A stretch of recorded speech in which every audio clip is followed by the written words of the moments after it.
Saudações, pessoal. Tudo certo com vocês? Estavam com saudade de mim? Por favor, estejam com saudade de mim, gente. Porque hoje, gente, teremos o nosso último podcast do ano. Bom. Não se preocupe, gente, não estaremos sumindo. Mas a gente também merece um descansozinho de final de ano, como todos vocês. Então, decidimos que, na verdade, não tem mais tempo para gravar mais episódios esse ano, gente. Não é nem opção nossa, é realmente falta de tempo. E estamos hoje aqui com um tema muito legal, de uma pessoa incrivelmente legal, que eu acho que vocês já conhecem. A gente já gravou aqui antes, né? Ela gravou. Eu já gravei. Você já gravou, mas não com a gente, não né? com vocês, não com decepção. vocês. Oh, meu Deus. Fernanda Carvalho Polônio. Isso. Graduada em Pedagogia pela Universidade Estadual de Maringá, especialista em Educação Especial, Inclusão e Libras pela Faculdade de Ensino Superior Dom Bosco, especialista em Psicopedagogia pela Faculdade Cidade Verde, mestre em Educação pela Universidade Estadual de Maringá, doutora em Educação pela Universidade Estadual de Maringá. Meu Deus do céu, você tem muita coisa, meu Deus do céu, isso é muito incrível. Quem dera. Daí, mas eu acho que tem um monte de coisa aqui pra falar, mas falar acho que já é dentro um do- bastante. Não precisa falar tudo, Sim. né? Porque senão a gente Fer, vai... você é Pera. Tá bom. Ah, essa minha mãe tá cortando a largada, porque temos que começar também nomeando ela, né? Lilian Ferreira, minha mãe. Oi, pessoal. Mais uma vez aqui. Não podemos dizer que fizemos um ano de aniversário domingo de programa. Ai, que legal. É o último do ano, mas ano que vem começa, né? A gente tem que até agradecer ao Ningá por isso, pela oportunidade, e ano que vem a gente está de volta. Contem com maravilha. nós, gente. Que maravilha. Líria Ferreira, mãe do Antônio, mais uma vez aqui. Fer, gratidão de você ter vindo. Você não Imagina. sabe como vai ser muito especial para a gente encerrar o ano com a sua fala. Eu que me sinto honrada, né? Olá, tudo bem, né, para todo mundo. Eu me sinto honrada pelo convite de vocês, né? Logo quando vocês começaram o podcast, vocês já falaram, Fer, a gente quer que você vá. E encerrar esse ano com vocês é maravilhoso. Muito obrigada. Hoje é o meu último dia de trabalho também, já vou entrar de férias, então estou encerrando com vocês. Encerrando Com chave de ouro. ouro, com certeza. Muito Fer, obrigada. O porquê que você está aqui, né? Porque você faz parte, né? Eu acho que assim, de tudo que a gente sempre fala, existem pessoas, existem profissionais que fazem parte de tudo aquilo que... E a gente sempre vai se encontrar, Uhum. né? Porque a impressão que dá é que a gente está sempre nos mesmos núcleos. Ou é para fazer uma palestra, ou é numa confraternização, ou é uma coisa assim. Então, assim, tem uma sintonia. É claro que a gente não consegue ter sintonia com todo mundo, Uhum. né? E eu acho que na sua trajetória enquanto profissional, eu sei que não deve ser fácil, porque lidar com expectativa de pais, eu acho que é muito difícil, Uhum. né? E você é a responsável por trazer aquilo que o pai e a mãe esperam. Na verdade, ele espera mais do profissional do que propriamente daquilo que eles vêem no filho, até porque a gente quer para ontem, né? Aí eu queria que você falasse para nós sobre o seu trabalho hoje, principalmente na questão da inclusão, que a gente sabe o quanto isso é supostamente só escrito, Uhum. né? Escrito, falado, mas não praticado. Uhum. Como que é isso hoje para nós? Bom, a minha história com a inclusão começou no curso de pedagogia, né? Quando eu entrei na pedagogia, eu já tinha um interesse em estudar sobre inclusão, sobre diversidade de aprendizado, esse era o meu foco, né? E desde o meu primeiro ano na pedagogia, eu já entrei fazendo estágio dentro da inclusão, dentro de um programa que hoje não existe mais, infelizmente, mas a UEM tinha um programa que se chamava ProPai. Na verdade tem, mas não na amplitude que tinha. Na verdade, dentro do ProPai tinha um laboratório e eu trabalhava nesse laboratório. E no laboratório a gente atendia a comunidade externa. Então, a gente atendia pessoas... Não era na UEM. Não, é na UEM. Tá, mas não era da UEM Era essas da pessoas, UEM. essas pessoas. Não, essas pessoas não eram da UEM. Então, era a comunidade externa. Então, a gente fazia um acompanhamento educacional Nossa. no contraturno com a comunidade externa, né? Então, vinha crianças com dificuldade de aprendizagem e eram atendidas pelos estagiários que eram orientados por professores da universidade, né? E ali nós tínhamos professores de todas as áreas, pedagogia, letras, psicologia, informática. A gente tinha professores de todas as áreas que nos orientavam com relação ao trabalho com aquela criança. Então, por exemplo, eu atenderia lá o Antônio. Quando o Antônio chegasse no meu atendimento, os professores já me passavam tudo que a gente precisava desenvolver com o Antônio, né? Então, a gente estudava sobre todas as situações e ali fluía um trabalho muito legal. Então, infelizmente, acabou, né? Por uma questão política, acabou. Mas eu digo assim, que esse laboratório, para mim, foi uma grande escola, né? E foi aonde eu vesti realmente a camisa e nunca mais tirei a camisa da inclusão, né? Então precisa de outro laboratório para criar pra mais criar Fernandas. outras. E tem muitas pessoas que passaram por lá e eu tenho certeza que foram marcadas tanto quanto eu, né? Então, todos os alunos, todo mundo que passou por lá, com certeza tem uma história muito interessante desse laboratório. E dali em diante eu não parei mais de estudar sobre inclusão, né? Então, desde esse período até nos dias de hoje eu estudo sobre inclusão e minha vida é falar da inclusão, mesmo como psicopedagoga, né? Nas formações com professores, o meu intuito, eu sempre falo, é que a gente aproveite o máximo de tempo que a criança tem na escola para que ela aprenda, para que ela se desenvolva, né? Na psicopedagogia, eu não quero aprisionar a criança dentro da minha sala, eu quero que a criança consiga generalizar aquilo que a gente está fazendo no ambiente escolar e que a escola consiga organizar o ambiente para que atenda ela da melhor forma, né? Só que é formiguinha, são passos de formiguinha, porque a inclusão, ela é um processo que, eu falo assim, está engatinhando, né? Historicamente falando, a gente fala que para ser efetivo algo, tem que ter mais de 100 anos de história.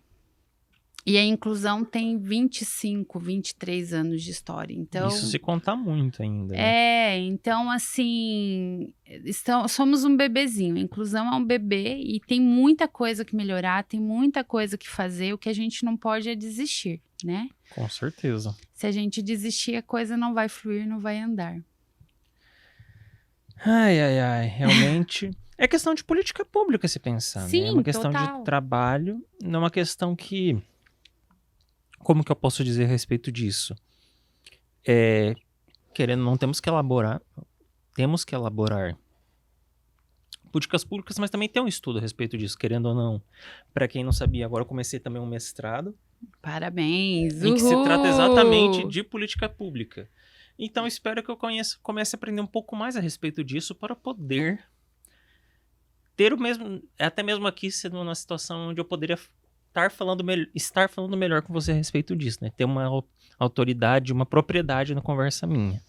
Mas, como eu não estou ainda formado nesse mestrado, eu deixo para vocês a questão de políticas públicas. Mas você já pode contribuir com muita coisa. Né? Trabalhando, com a sua né? vida. Questão de trabalho. Mas, assim, o quanto que as pessoas que trabalham porque não trabalham com os profissionais, mas com a política pública, no sentido de quem faz leis, né? As pessoas tinham que ser mais instruídas, porque você vê assim que talvez uma demanda de bairro, uma demanda de calçada, de árvore, faz com que uma pessoa se eleja, né? Um vereador, um deputado, e nem sempre a pessoa que trabalha com causas importantes vão ser eleitos. Sim. Né? Até porque ninguém é eleito para trabalhar uma coisa só, você é eleito para trabalhar tudo. Mas ninguém pode alegar ignorância, né? Todo mundo tem uma pessoa, no mínimo, diferente. Ou uma pessoa negra, ou uma pessoa um homossexual, uma pessoa com autismo, uma pessoa com qualquer outra deficiência.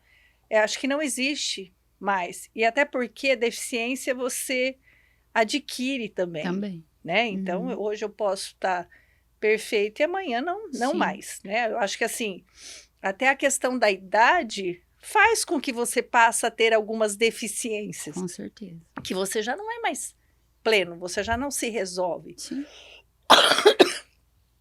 E o fato de você precisar do outro, né? É uma deficiência, porque já te falta aquilo. Eu gosto muito, Lilian, do que o Cortella fala sobre isso, sabe? O Cortella fala que todos nós temos algumas deficiências, né? Quando ele vai explicar o termo, ele vai falar assim, o que é deficiência? É quando nós temos alguns limitadores para o nosso pleno desenvolvimento, né? Ou um limitador que atrapalha o nosso cotidiano, o nosso dia a dia. Ou a pessoa é chata igual eu.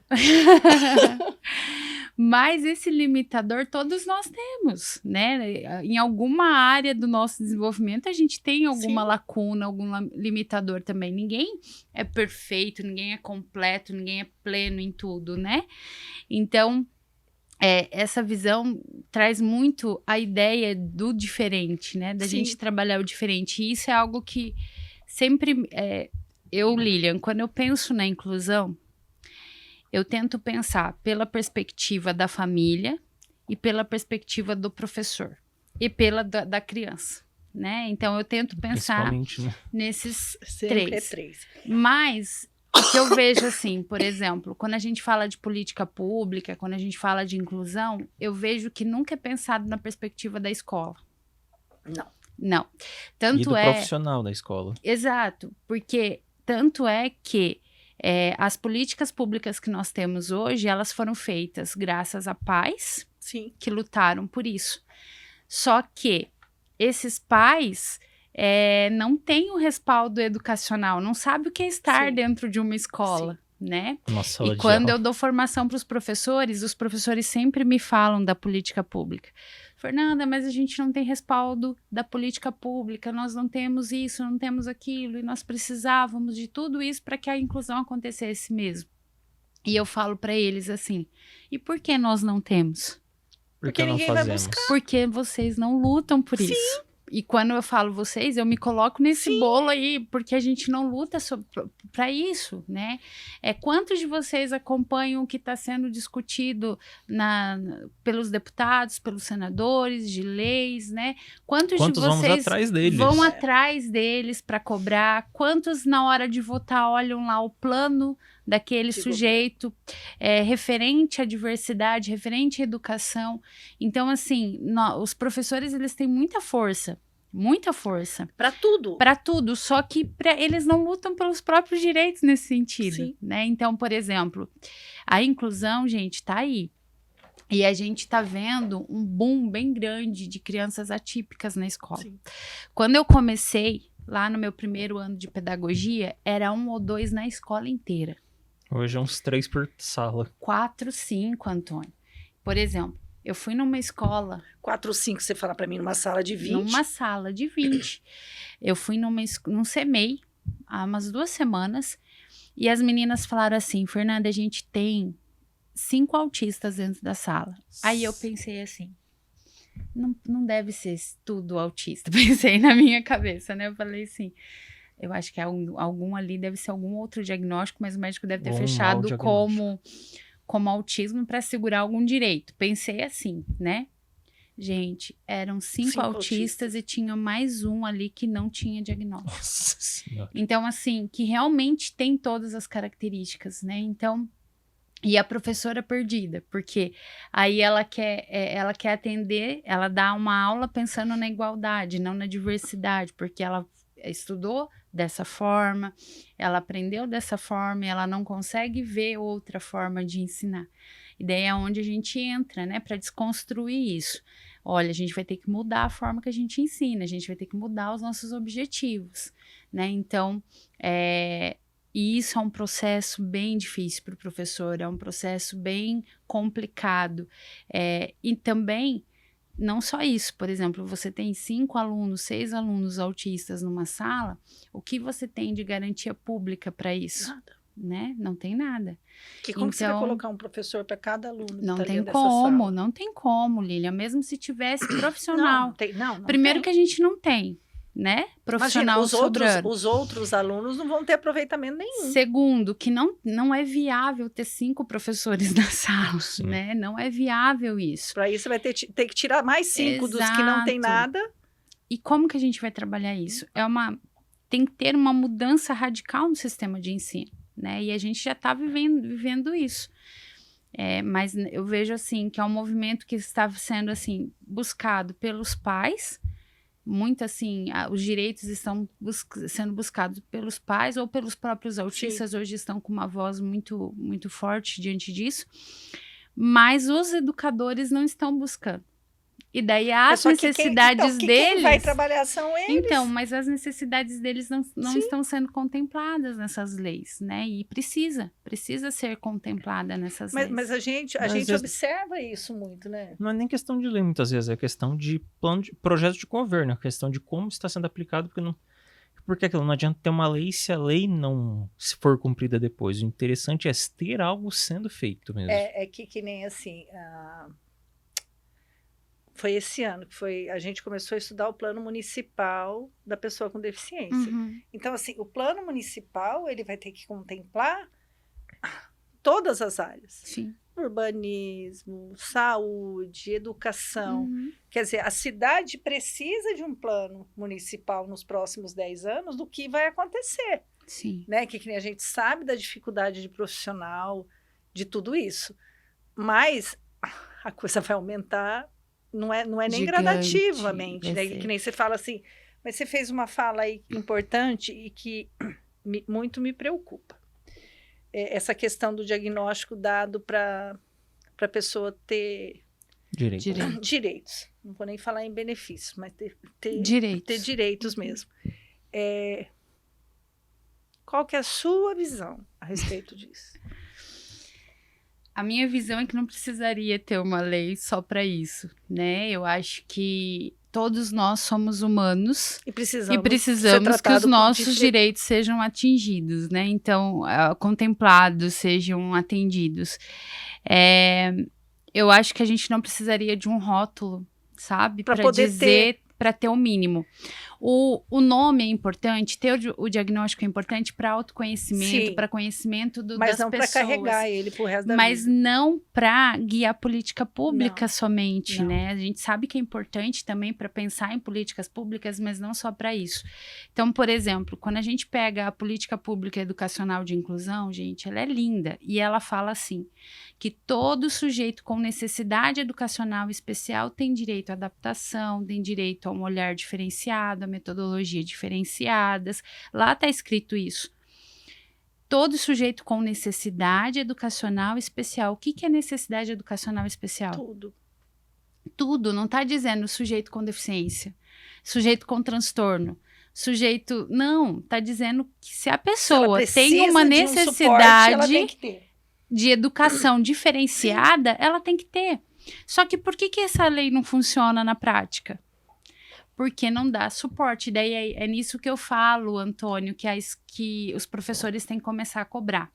Então, por exemplo, para colocar essa lei em prática, tem que ter menos alunos na sala, tem que ter mais espaços na escola, tem que ter mais profissional, tem que ter profissional especializado, capacitado. E isso demanda dinheiro público, né? Isso demanda dinheiro público. E isso só vai acontecer se tiver política assegurando isso. Mas não é uma política dizendo, tem que acontecer, como é a política de inclusão que nós temos, educacional. Mas uma política que assegure. É assim, por exemplo, a inclusão vem sendo falada na política pública desde a década de 90, né? Ou até antes disso nos documentos internacionais. E nunca aconteceu. Por exemplo, eu estudei na década de 90, eu não tinha colegas com deficiência. Na verdade, eu estudei numa escola que tinha, mas depois eu mudei de escola e naquela escola nunca mais eu vi, né? Colegas de inclusão, nunca estudaram comigo, né? Na verdade, tinha muitos diagnósticos fechados lá dentro, certeza. Né? Mas da gente saber que tinha alguém, né, com uma necessidade especial, nós não tínhamos isso. Mas a política já existia. E por que não tinha? Porque na lei estava escrito assim: preferencialmente na classe comum de ensino do sistema regular. Preferencialmente não garante nada. A partir do momento que em 2009 vem a lei dizendo não é mais preferencialmente, mas agora é obrigatório, muda o contexto. Então, por isso que eu falo que de inclusão nós só temos aí 20 e poucos anos, porque é desde 2009. É muito recente. É muito recente, né? Então, é um bebezinho que precisa ser organizado, estruturado e precisa ser feito políticas públicas por educadores também. Não numa visão de segregação, porque eu vejo muito assim, os educadores viveram na época da segregação, os educadores de hoje. Então, o pessoal que está na sala de aula hoje, ele vivenciou na sua vida a segregação. A escola para a pessoa diferente, a escola para a pessoa típica, padrão, né? Normal. Exato. E que eu não gosto de usar esse termo, mas enfim, é o termo, né? Mas, e daí quando a gente pensa numa solução, então quando eu coloco esses professores em movimento e falo para eles assim, então tá, como que a gente pode melhorar esse sistema? Como que a gente pode organizar o ensino para que esse aluno aprenda? Para que vocês não fiquem adoecidos, porque os professores estão adoecendo, sim. Né? Por não conseguirem se organizar no ambiente. Como que a gente pode pensar em políticas para isso? Qual que é a visão deles? Aquilo que eles vivenciaram, a experiência que eles tiveram. Então aumenta a escola especial, faz uma escola para autistas, faz a classe especial. É assim que a gente vai resolver a situação. E não é esse movimento que eu quero que eles façam. Eu quero que eles pensem em alternativas para que a inclusão ocorra, mas eles não têm modelo para isso. E daí, quando eles não têm modelo para isso, eles não conseguem ter uma referência e organizar uma nova atitude diante disso. Mas tudo isso, o modelo, a organização, tem que vir dos órgãos públicos para que isso ocorra, né? A lei de inclusão, ela teve um grande documento internacional que iniciou esse processo, né? Que se chama Declaração de Salamanca, na Espanha, porque na Espanha a inclusão já ocorria. E olha que interessante, na Espanha, então desde que essa lei foi feita, desde a década de 90, lá na Espanha já ocorre a inclusão, né? E como que ocorre lá? Lá é assim, em todas as salas de aula há 2 professores e um desses professores tem que ter educação especial. Não existe professor de apoio e professor regente. Os dois são regentes. Os dois são regentes. E eles intercalam o momento de ficar com o aluno que necessita de mais apoio, o momento da regência. Eles não ficam únicos para aquele sujeito ou para aquele sujeito. Não existe um rótulo ali. Não existe. E na sala de aula são de 15 a 20 alunos por sala. Nossa Senhora. Então, é uma realidade bem diferente da que nós temos. Mas a população né? também é menor, É bem menor, a situação é bem menor, né, gente? Então, assim, não estou dizendo também que a gente tem que fazer igual a Espanha. Não, porque mas eu acho que você tem que seguir padrão, Mas eu acho que a gente tem que ver as referências que nós temos que dar certo, né? Sim. E tentar organizar isso de uma forma... Adaptar para nossa realidade. Exato, adaptar para nossa realidade. Até porque hoje, que nem assim, o professor de apoio, ele segue uma questão ali do professor regente, não sim, é? Sim. Tipo assim, então, assim, você está fazendo uma coisa do qual aquele professor que está dentro da sala está... Supostamente ele tem que dar conta da sala, mas ele também tem que seguir o que o professor sim, é responsável por aquela pessoa estar fazendo ali dentro. E o responsável pela turma, Lilian, é o professor regente. Então, o responsável pelo aluno com necessidade especial é o regente, né? Então, quem vai responder por aquele aluno é o professor regente. O professor de apoio está ali para ser um apoio da sala, né? E, inclusive em Maringá, não é a realidade que nós temos em todas as cidades, né? Eu falo assim, eu viajo muito, sabe, Lilian e Antônio? Eu dou muita formação fora. E a realidade que nós temos em Maringá, gente, não chega aos pés aí do que a gente tem visto para fora, né? Em Maringá nós temos o concurso para o professor de apoio, né? Então, e eu sempre falo para os professores, né? Professor de apoio em sala é o nome do concurso. Não é professor de apoio do aluno autista. Professor de apoio do ciclano. é professor de apoio Da em sala. sala. Então, aquele professor, ele é para ser apoio da sala. E eu escuto muito de professores assim. Mas eu vou ajudar o fulano, digamos assim, eu vim para atender o João que tem autismo. E daí, o João tá caminhando bem. O João tá correspondendo bem, tá desenvolvendo, tá indo muito bem no pedagógico. Mas eu tenho o Arthur e o Pedro ali que não estão. Que estão precisando de um suporte. Só que o Arthur e o Pedro não têm diagnóstico. E daí, sabe o que esse professor me fala? Esse professor fala assim, mas eu vim pro João, não vim pro Arthur e Pedro. Então, mas aí, fala uma coisa para mim, lá na descrição de função lá de professor Tá de apoio. escrito que é na sala. Que ele é professor de Mas qualquer quem que aluno. criou essa ideia do individual? Os pais. Os pais. E é o que eles E eles cobram. reclamam se ele fizer o serviço dele E direito. aí eu falo pro professor, você está estudando a lei educacional ou você está estudando pelas redes sociais? Pela rede social, com certeza. Porque para você ter essa fala, você não está estudando o que está escrito na lei educacional, né? Ou na lei que rege a tua função aqui. Né? Então, é complicado. E eu sei que não é fácil também estar na função de apoio, porque eu já estive nessa função de apoio, né? Mas eu tenho que ter a sensibilidade de acolher a todos e não só de pensar, é para ele e só ele vai ter o Se algum direito. outro tem uma crise, ele refala, não, mas não é meu aluno. Exato. Não, mas acontece. A gente vê isso acontecendo. Mas que nem quando É o você... cúmulo. Quando É o eu cúmulo. falo assim, até porque quando você é contratado, você não está contratado para atender o filho daquela mãe que está...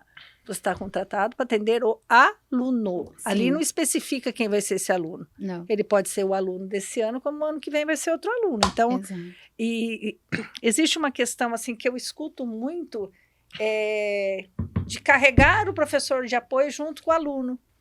Tipo assim, não, mas eu quero que o professor de apoio do meu filho seja o mesmo professor de apoio do ano passado. E aí? E aí que tem que ter bom senso sempre. Né? Esse final de ano é o caos por causa disso, porque a gente tem que alinhar tudo isso, né? Bom, o professor de apoio, ele não, pela legislação, ele não precisa ficar com esse sujeito o outro ano e o outro e o outro. E o que eu vejo eu já estou na caminhada aí uns 15 anos dentro da educação e dentro da inclusão. Eu já vi professores que ficaram 9, 10 anos com o mesmo aluno. Nossa Senhora. Sim, como pegaram ele lá pequenininho e levaram ele até o ensino médio quase, ou no ano quase, né? E essa relação de quem fica é uma relação, gente, que passa do profissional. Claro que sim. Você cria um vínculo... Você cria um vínculo muito grande e você chega um momento que você já não sabe separar o que é profissional e o que é pessoal Sim. ali. O que é afetivo. Que é o problema que eu tenho com o Antônio. Sim, a gente não consegue separar. E é natural que isso ocorra. Porque você é um humano que tenha empatia, afetividade. Sim. Fica Então, tanto tempo com a mesma pessoa. exato. Você tem um momento ali que você não vai ter o olhar do profissional. E daí, pessoal, o problema é que é difícil tanto para o sujeito em desenvolvimento quanto para aquele que está. Porque Começa a vai prejudicar chegar- o ó, desenvolvimento. Vai Por chegar um exemplo, momento que vai romper esse ciclo. Exato. E chega um momento, Lilian, Antônio, por exemplo, que o profissional já não consegue ver as dificuldades dessa pessoa. Porque ele já está tão acostumado com o jeito de ser que ele não consegue ver onde está a dificuldade. Chega um momento que ele está tão protetivo ali com esse Sim. sujeito que ele não deixa ele avançar em outras coisas porque ele quer Que proteger. ele vai fazer a ele quer- mesma coisa que a Drama de família. É a família. Vai fazer a mesma coisa Exato. que a família. E daí não é benéfico isso, né? Então, só que eu já vi situações também em que a criança teve uma rejeição escolar, não estava conseguindo se desenvolver, entrou uma professora ou um professor que fez um trabalho muito bom naquele ano, só que aquele trabalho que ele fez aquele ano não foi suficiente para que esse sujeito conseguisse caminhar no próximo ano sozinho ou com outro profissional. Ainda precisa fortalecer os laços escola, Aí você mantém. pedagógico. Aí, nesse caso, a gente precisa manter até que fortaleça isso e ele dê conta de passar por outros profissionais. E eu acho que né? até essa questão de troca, bom senso. É, bom essa senso. troca pode ser gradativa e tipo assim, entrando essa outra pessoa na vida, né, para fazer parte. Sim. Eu falei a questão do Antônio, que eu falo assim, que esse vínculo afetivo, que nem hoje, para nós, que a gente conhece a grande maioria dos profissionais, a gente está junto com eles sempre, eu crio uma limitação para o Antônio a nível de atendimento. Porque assim... Todo mundo é amigável comigo, quem vai me atender? Então, assim, ele tem que ser tratado como uma pessoa que não conheça. Quem, Antônio? Então. Impossível. Né? Porque sempre vai ter Externo. aquele vínculo de saber quem é o Antônio. Então, assim, talvez não vá conseguir desenvolver, até por ele criar esse vínculo muito Sim. próximo, né? Sim. Ah, Lília, eu não posso atender o Antônio. Eu falei, eu sei. Né? Mas, assim, então eu imagino o quanto isso é benéfico, mas, assim, não pode ser regra no sentido de... Porque eu consigo entender, você falando para mim enquanto profissional, eu consigo entender esse desligamento. Uhum. Mas para uma mãe querer que esse filho vá todos os anos com o mesmo profissional, é uma zona de conforto. É uma zona de conforto, com certeza. E eu entendo o lado da mãe. Sim, né? Porque assim, a mãe, ela vai para tudo aquilo que dê menos para ela. Sim. E não adianta a gente falar que não, porque é assim. Eu falo assim, a gente faz isso com filhos que não tem nada, Uhum. né? Enquanto está na escola, você quer mais que o domínio seja deles ali, que a coisa flui. Mas, infelizmente, nós não estamos falando de crianças típicas, né? Nós estamos falando de crianças atípicas. Então, assim, eu sempre falo, acho que a gente até conversou sobre isso, no quanto a importância dessa família, ela pode construir, ela pode destruir, Sim. né? Até onde você vai chegar sempre vai depender do que essa família, da expectativa dessa família. Talvez você não chegue em lugar nenhum. Mas eu acho também, Lilian, que nessa família a gente precisa construir a segurança com ela. Na família, Na né? família. Enquanto professora, já aconteceu de eu ter um aluno em que a família não queria que esse aluno fosse para mim, porque já estava habituado com outro profissional, né, com outro professor, outro profissional, e quando fosse para mim, ele já, né, já estava... Qual que é a situação? Essa família já sofreu tanto até chegar até aqui, né? Então, ela teve profissional que não conseguiu atender, teve crises atrás de crises, teve sofrimento para trazer esse sujeito para a escola, teve sofrimento para fazer ele gostar do ambiente escolar. É tanto trauma para chegar até aqui, que quando ele chega numa zona de conforto e segurança, ele não vai querer tirar. Né? Então, eu também, enquanto profissional, eu tenho que entender que eu tenho que dar conforto primeiro para a família e depois para a criança, porque essa criança, ela tá num ambiente que a segurança dela é a família. E se essa família está instável, ela vai ficar instável também, né? Só que na educação, infelizmente, não são todos. Tem profissionais que não fazem isso e são maravilhosos. Mas alguns profissionais, eles não têm essa sensibilidade. A sensibilidade deles é com a criança, mas não com a família da criança. E isso é muito importante também. Posso te falar uma coisa? Que para mim, eu falo assim, que é muito claro. Eu não sou uma pessoa de imposição. Eu sempre fui uma pessoa de participar. Eu sempre quis fazer parte, até para eu poder saber o que eu estava falando. E isso não foi diferente, mesmo sem a gente ter diagnóstico, no quanto eu acompanhei a vida dele na escola e o quanto eu sabia daquilo que podia dar ruim ali, eu antecipava. Falava, hoje, gente, se for lá no colégio, ainda vão reconhecer ela. Tipo assim, cuidado se for acontecer isso, né? Quando vinha uma situação, eu já falava assim, o Antônio vai ter problema com isso. Mas assim, eu sempre fui uma pessoa que fiz parte, então todo mundo me conhecia. Eu sempre tive um relacionamento muito bom na escola. Sim. Eu posicionava aquilo que eu considerava extremamente importante. Que podia, eu conseguia perceber que aquilo ia causar uma frustração. Uhum. Tipo assim, mesmo sem ter conhecimento, mas pelo conhecimento de mãe. Uhum. Então, eu entendo assim, que as pessoas às vezes perguntam para mim assim, aconteceu uma coisa com meu filho na escola. A primeira coisa que eu pergunto, como que é a tua relação dentro da escola? Né? Como que é o seu relacionamento com a diretora? Eu não converso com ela, porque a gente já brigou. E pronto, você fechou a porta no primeiro momento, porque se você não conseguir ter um relacionamento dentro dessa escola, tudo que você levar de imposição, a escola pode até fazer, Mas não vire as costas acreditando que vai ser aquilo que você quer, porque não. Porque a vida, ela funciona, as leis são criadas para isso, mas todo mundo que tem que atender a legislação dessa forma, ela não faz isso de coração. Ela faz isso porque ela é obrigada. E tudo aquilo que os outros fazem obrigado não é necessariamente, não vai fluir. Eu acho que isso é na vida, não estou falando só na escola. Todo mundo que dá carteirada, Sim. ela pode até achar, ó, eu sou... E hoje eu sinto isso no empoderamento de mães, que eu determino, você vai fazer aquilo que eu quero. E talvez aquilo que você quer, né, não é o que seu filho precisa. Exato. Né? Porque hoje, que nem essa situação mesmo daquilo que a gente falou antes de começar. Do querer o diagnóstico. Né? Às vezes eu penso assim, que o diagnóstico é importante sim, mas hoje a gente quer esse diagnóstico por conta de uma demanda de terapias que não vai ser feita se não tiver o diagnóstico. Tá errado. Tá errado porque você está colocando o profissional numa situação onde ele acaba se vendo obrigado, porque ele, enquanto profissional, ele sabe que aquela criança precisa de suporte. Sim. Ele, como médico, não tem como dar esse suporte porque ele é profissional da saúde, né? Enquanto médico, ele não vai poder interferir nem nas terapias e nem na parte da educação. Então, ele vai conceder um diagnóstico, né? Que não pode ser nem interrogado, só que dependendo da questão, esse diagnóstico vai sair. Vai.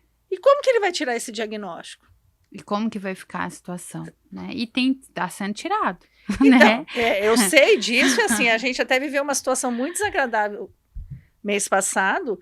E o que leva uma mãe a querer permanecer com o diagnóstico? Porque eu penso assim, se existe uma possibilidade do desenvolvimento do meu filho, do desenvolvimento, eu estou falando, porque enquanto você tem filhos e são crianças, você não pensa lá na frente, você está pensando em resolver o problema de hoje. Só que assim, a gente não pode viver hoje sem pensar no futuro. Sim. Porque é um futuro que, se você começar a pensar que esse filho depende de você pro resto da vida, você vai fazer parte dessa vida, então você tem que mudar a rota e começar a trabalhar isso. Se é uma criança que começa a se desenvolver, que você vai perceber, nossa, meu filho vai fazer uma faculdade, vai trabalhar, vai casar, vai ter a vida dele, vai precisar de mim. É outra. Só que eu começo a perceber que quando eu me amarro muito no diagnóstico, eu tiro possibilidades. Porque, assim, principalmente dependendo daquilo que o diagnóstico me traz, enquanto família, não só para essa criança.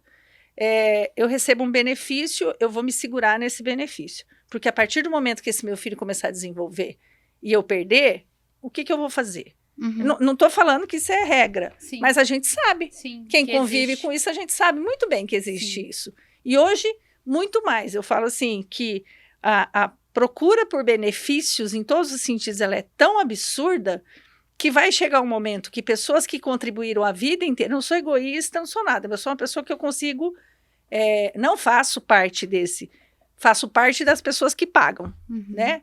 Vai ter pessoas que lá na frente, daqui 20, 30 anos, não vão se aposentar, porque vão contribuir e não vão.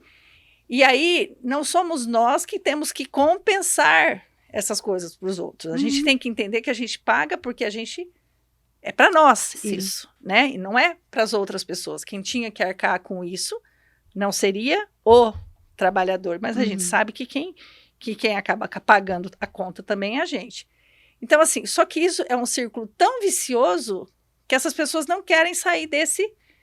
Só que aí não é bom para você e não é bom para o teu filho. Ou também, Lilian, não só pensando no benefício, mas pensando na tua vida, né?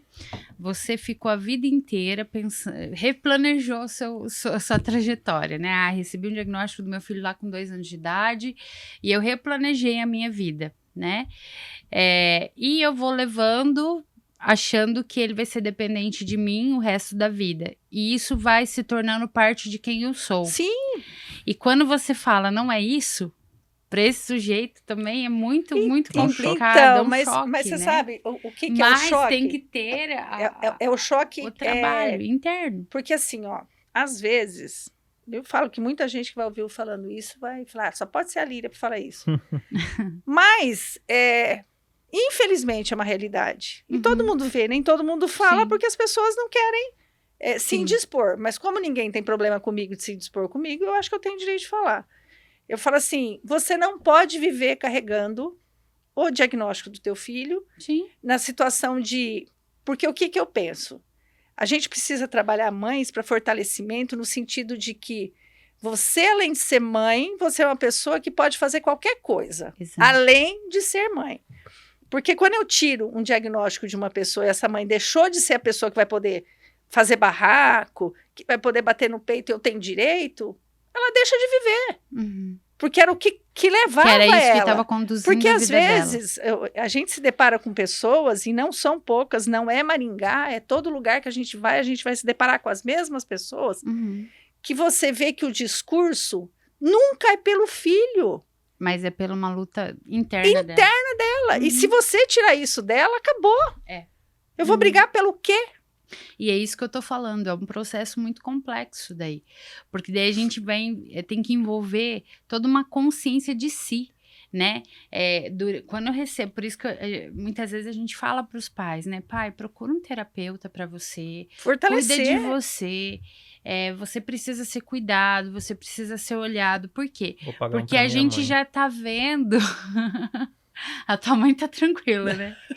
A gente já tá vendo que o diagnóstico, a criança ou a pessoa em si, ela tá sendo a função da vida da mãe. Sim. E não é isso, né?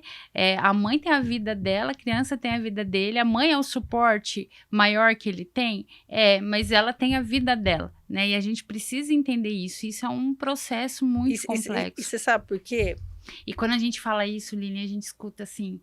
Não, eu não preciso. Você precisa cuidar do meu filho. Não, eu não preciso. Você não precisa se preocupar com isso. Eu já escutei isso várias vezes. Sei. Né? E quando eu falo isso, eu falo pensando no filho também. Porque um filho vai ficar mais feliz, vai se desenvolver mais Com essa se a mãe mãe, cuidar é claro. dela. Porque assim, o que a gente acaba vendo, que no você se preocupar tanto, né, com essa questão do filho, não é nem com a questão da evolução do filho, mas em falar sobre, brigar sobre, você foca tanto nesse aspecto que você acaba deixando Sim. Um pouquinho de lado essa observação tua, na tua responsabilidade enquanto mãe. Porque o que eu vejo, assim, quando a gente quer ter filhos, a gente se programa. É claro que nem todo mundo tem filhos programados, mas assim, você quis, primeiramente, né? Você quis ser mãe, você sabia que esse filho podia vir. Podia vir. É que nem uma mercadoria que você compra no Shopee, na Shein, não sei aonde, que você compra e você não sabe o que vai vir. O filho é a mesma coisa. Você veio, roleta russa. É roleta russa. Então, assim, e você tem que ter responsabilidade. Sim. Por todos os filhos, o que veio bonzinho, bonitinho, igual estava no desenho, e com o que veio com o desenho, que nem a roupa, né? Que eles postam a foto da roupa pra você comprar, a hora que você coloca no corpo tem nada a ver. Totalmente diferente. Então, assim, mas você tem que ter isso. Você não pode pensar que você é tão perfeita, seu marido é tão perfeita, tua árvore genealógica era maravilhosa, vai nascer o filho. Até porque isso na prática não existe. Claro que não. Né? Então, assim, eu acho que essa responsabilidade você não pode tirar nunca. E o que eu percebo é que essa responsabilidade de que fui eu que fiz e que eu tenho a minha parte nisso, ela está ficando muito para trás. A responsabilidade está passando para o Estado, para o governo federal. Todo mundo é responsável, menos eu. Vocês têm que cuidar do meu filho para mim. E pensando na escola, que você falou lá do permanecer o professor ou não, né? Vamos pensar na escola. Enquanto escola, várias vezes eu cheguei no pai e falei, olha pai, teu filho conseguiu isso esse ano. Ele antes não fazia tal coisa, agora ele tá fazendo. Antes ele, né, eu demonstrava ali pro pai o que a criança conseguiu. E eu falava, agora porque ele conseguiu tudo isso, não só eu, mas toda a equipe que estava comigo. Graças a Deus eu trabalhei em escolas muito boas. Quando eu falava para eles, agora a gente vai tirar esse suporte, esse, porque ele já dá conta. Nossa, Era o desespero da família. E eu tinha que falar, você não confia em mim, pai? Você não confia no seu filho? Né? Não, nem Nem nesse filho. ponto eu falava. Eu falava, você não confia no que eu tô falando? Se eu sentir que ele não vai dar conta, eu vou ser a primeira a voltar atrás e a gente voltar com suporte. Mas ele precisa também tentar, né? E muitas famílias, a maioria, refletia e tinha que sentir a segurança na minha fala para aceitar aquilo. E muitas famílias, mesmo contraditórias, faziam o que a gente orientava e no final do outro ano falava assim, realmente, ainda bem que você falou isso, né? Ainda bem que deu certo. Outras era uma briga, né? Não, isso não, ia para promotoria, para tudo que é lugar. E eu entendo também a situação desse sujeito, por mais que eu, na minha visão profissional, não precisaria ter isso, mas eu entendo o porquê que ele fez isso, né? E não deixava, né? E a gente falava assim para esse sujeito, olha, teu filho tá conseguindo, teu filho vai conseguir fazer isso. E o medo do filho não conseguir era tão grande, e essa casca que a pessoa criou, no sentido assim, vou pôr meu filho numa casca, numa bolha, para proteger ele, porque ele não tem a proteção necessária, ela é tão grande que o sujeito não consegue ver além do que... Não consegue ver o filho, né? Ele não consegue ver a própria criança que está ali, né? Então, isso é complexo. Mas aí é muito triste, porque você pensa assim, ó, essa questão do diagnóstico mesmo.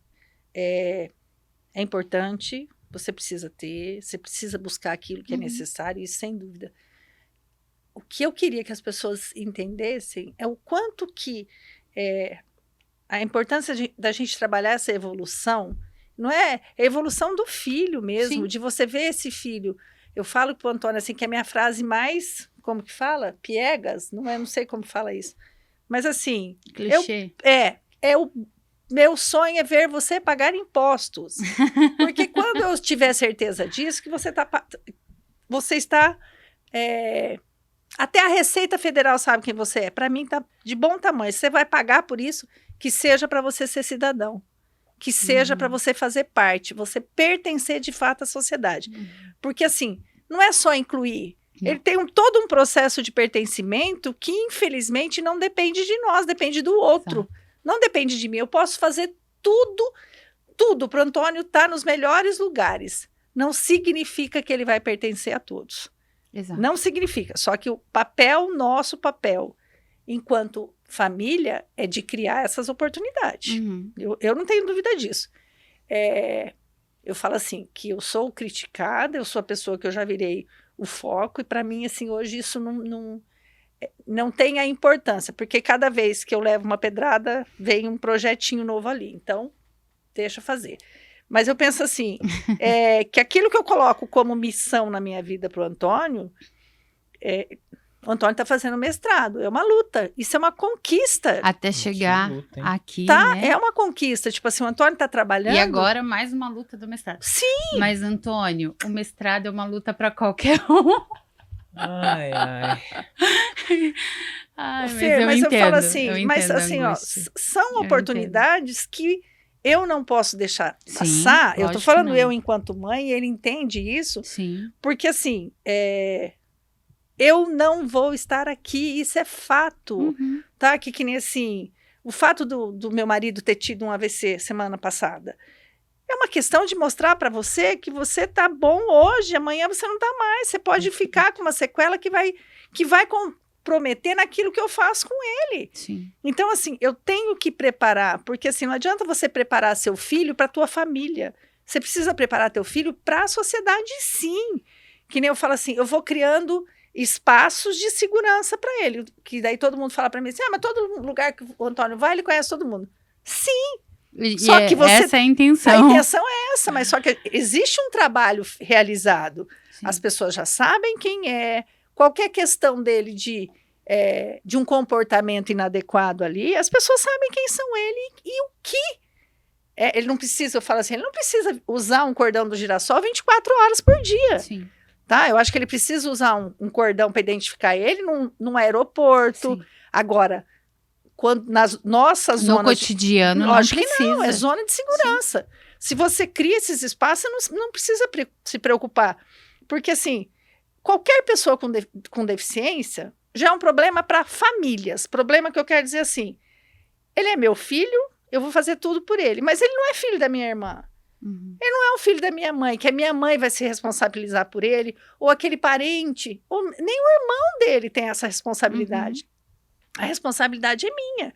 Então, assim, eu não posso criar meu outro filho para ser o que vai manter. Eu preciso de muito mais do que isso. Sim. E daí, a busca de luta por políticas, por espaços, que nem a gente está falando do Antônio. O Antônio tem uma autonomia imensa, né? Por mais que necessite de suporte, mas é um caso com bastante autonomia e tal. Mas, por exemplo, vamos pensar, Lilian, daqueles que não têm autonomia nenhuma e que são totalmente dependentes, Sim. né? E eu fico pensando, por exemplo, vocês falaram ali do Conselho Municipal da Pessoa com Deficiência. Eu lembro que quando eu participei do Conselho Municipal da Pessoa com Deficiência, uma coisa que sempre a gente levantava em pauta é a criação de ambientes para quando esse sujeito está idoso e não tem com quem ficar, né? E isso ninguém pensa, a sociedade não pensa. Não pensa no adulto? Né? Então, assim, a gente precisa pensar na amplitude de tudo isso. E aí eu vou te né? falar uma coisa, assim, que eu acho muito grave. Porque, assim, hoje existe o condomínio da pessoa com deficiência. Acho que é isso, né? Só que, assim, são 8 pessoas, É pouco, né? tá? E, assim, tudo que é feito quando você fala em política pública E até se ela aberta esse condomínio também. é sempre para a pessoa com a vulnerabilidade social ali, né? Tem que ser muito Baixíssima. miserável para você conseguir. Então, assim, não era eu ter essa pessoa com deficiência ter um espaço para ficar. Ela tem que ter critérios que atendam a essa condição. Pelo número reduzido você tem que criar. É que nem assim, esses dias falaram para mim, assim, tem coisas que você vai aprendendo, né? Você começa a pensar naquilo. Em Mandaguari criaram a lei para distribuir canabidiol para as pessoas, para os autistas, para todo mundo que precisa, a prefeitura vai disponibilizar de graça, sem custo. Aí eu conversando com uma pessoa da Secretaria de Saúde, para você criar uma lei dessa, você tem que pôr critérios.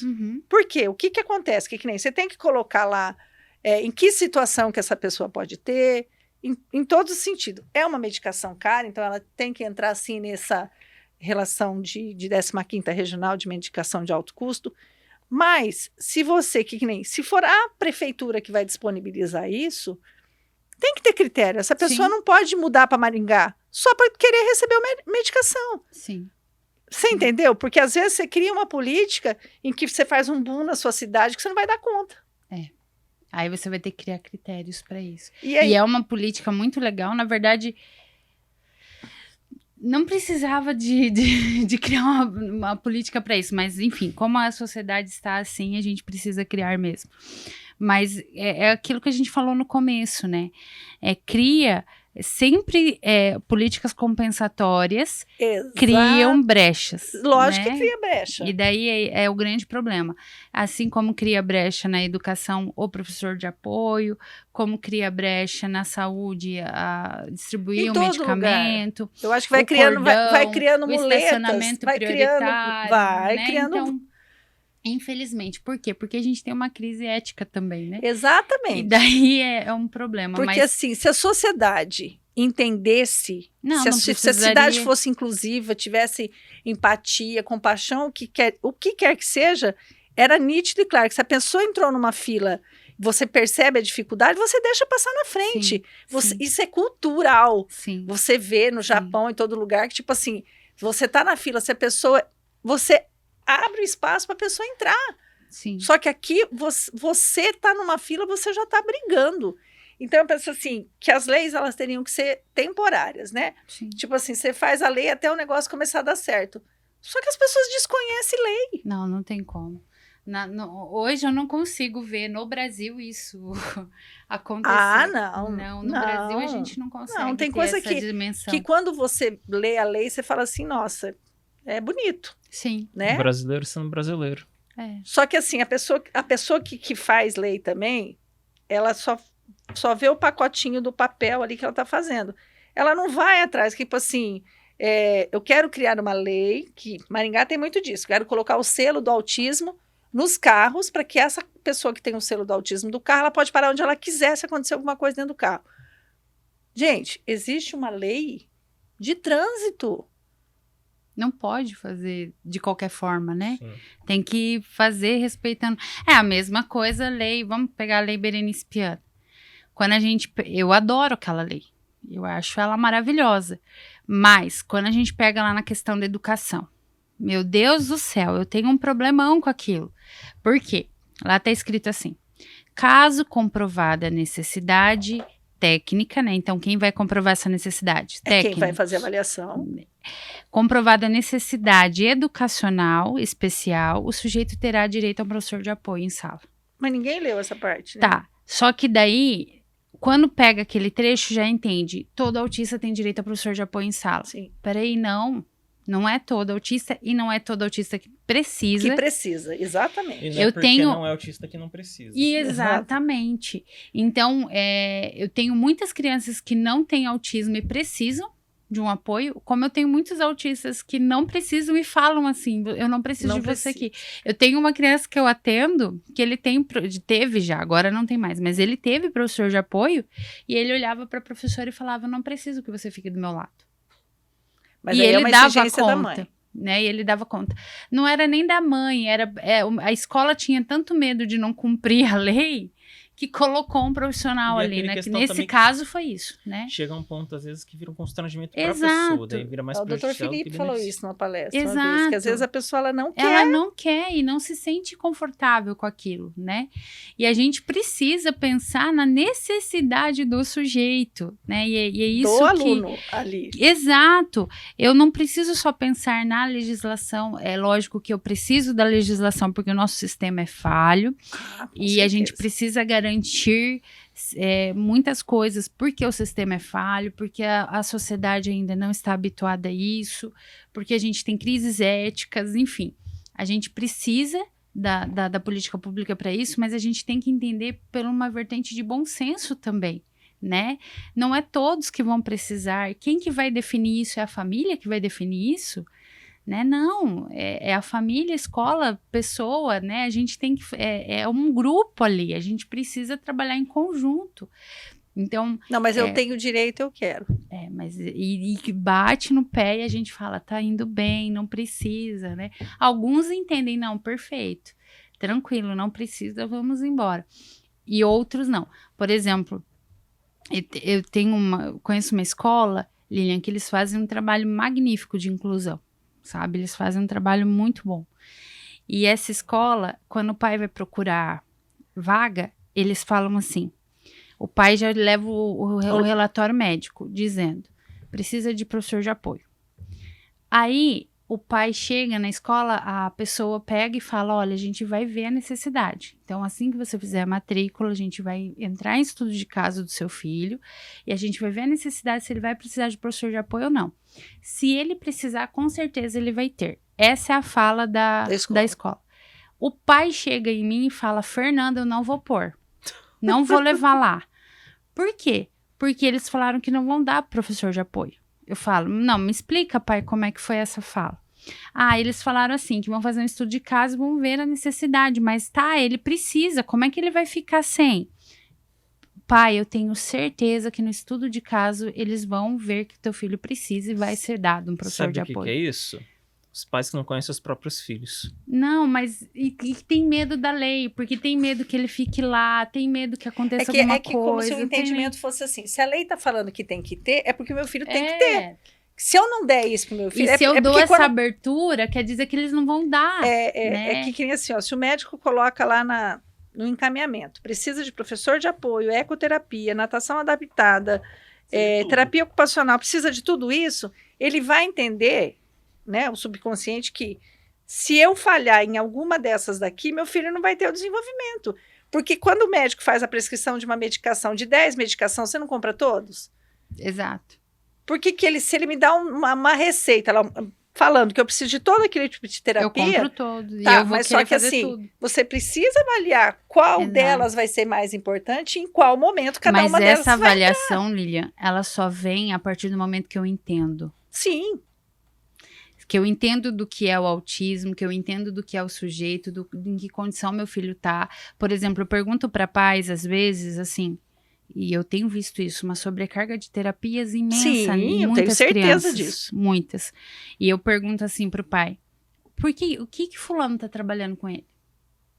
O que a fono tá trabalhando com ele? O que a Theo tá trabalhando com ele? O que a psicóloga tá trabalhando com ele?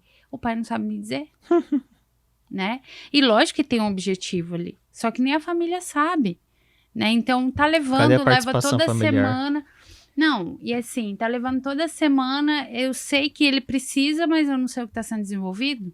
Sim, e se isso Isso tá é um conversando, risco, né? Tipo assim, né? tá fazendo fono, terapia ocupacional, É. psicólogo, tudo, mas Porque às vezes ele não precisa está de sendo tudo conversado tudo isso, isso. né? É, e às vezes eu vejo que é um depósito ali, no sentido de tá fazendo, mas até quando vai fazer? Até quando Sim. precisa? Quais são os objetivos que a gente tem com essa criança? Até porque, assim, na hora de romper esse processo também é um Vai rompimento ser dolorido, né? E vai precisar de uma preparação para isso, Sim. né? Então, eu vejo muito isso. A família às vezes não sabe o que é para também conseguir cobrar. Sim. Aí ela cobra o que está no geral. Lógico, principalmente mas não no consegue. que está escrito, né? Exato. Se falou que precisa E de por se eu isso falhar, que eu falo que os professores têm que se fortalecer. Os professores precisam também buscar leis, buscarem.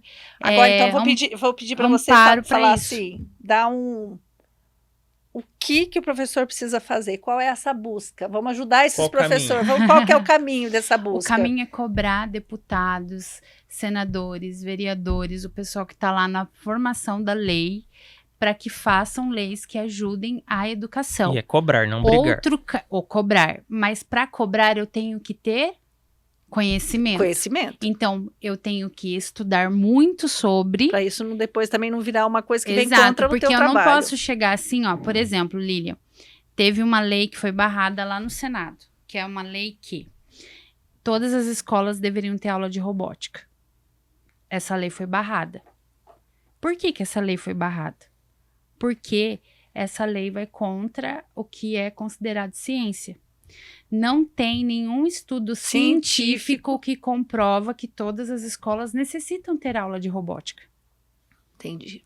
Porque a robótica, ela é uma ciência que está sendo construída ainda. Então, eu não posso colocar em todas as escolas uma ciência que está em construção ainda. Não foi provado que aquilo ali é evidente que vai desenvolver.